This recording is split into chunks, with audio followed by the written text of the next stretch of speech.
সুপ্রসতী আসসালামু আলাইকুম। ফেসবুকে ইনকাম করার জন্য অনেকগুলো ক্রাইটেরিয়া আপনাকে ফলো করতে হয়, তাদের বিভিন্ন গাইডলাইন্স ফলো করতে হয়। তো ফেসবুকে ইনকাম করার জন্য আপনার প্রোফাইলটি ঠিক আছে কিনা, কোনো ইস্যু আছে কিনা সেটি আগে জেনে নিতে হবে।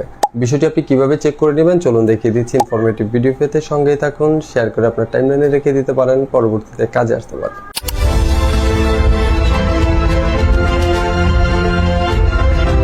আমরা সর্বপ্রথম চলে আসবো আমাদের ফেসবুক অ্যাপসটিতে। এসে এখানে প্রোফাইলে ক্লিক করব।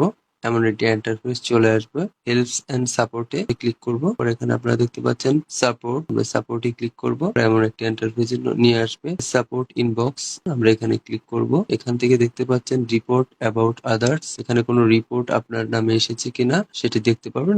আমার এখানে কোনো রিপোর্ট নেই। এখান থেকে আমি একটু ব্যাকে চলে আসবে। ইউর অ্যালার্ট, এখানে আমার কোনো অ্যালার্ট আছে কিনা, এখানেও আমার কোনো অ্যালার্ট নেই। এখানেও ব্লুটুথ দেখাচ্ছে। ব্যাকে চলে আসবে। ব্যাকে চলে আসার পরে review your face status click করব। এমন একটি ইন্টারফেসে নিয়ে আসবে। Good news, no violence to show, এখানে কোনো ভায়োলেন্স দেখাচ্ছে না। আমার এখানেও ব্লুটুথ দেওয়া, অর্থাৎ আমার ফেসে কোনো ইস্যু নেই। আমার রিকমেন্ডেশন অ্যাক্টিভ আছে, পাশাপাশি আমার মনিটাইজেশনটিও অ্যাক্টিভ রয়েছে। আপনাদের যাদের প্রোফাইলে কোনো ইস্যু থাকবে সেটি অ্যাক্টিভ নাও থাকতে পারে। যদি কোনো ইস্যু থাকে, এভাবেই কিন্তু আপনারা আপনাদের পেজের কোনো ইস্যু থাকলে এভাবে চেক করে নিতে পারবেন। ধন্যবাদ সবাই।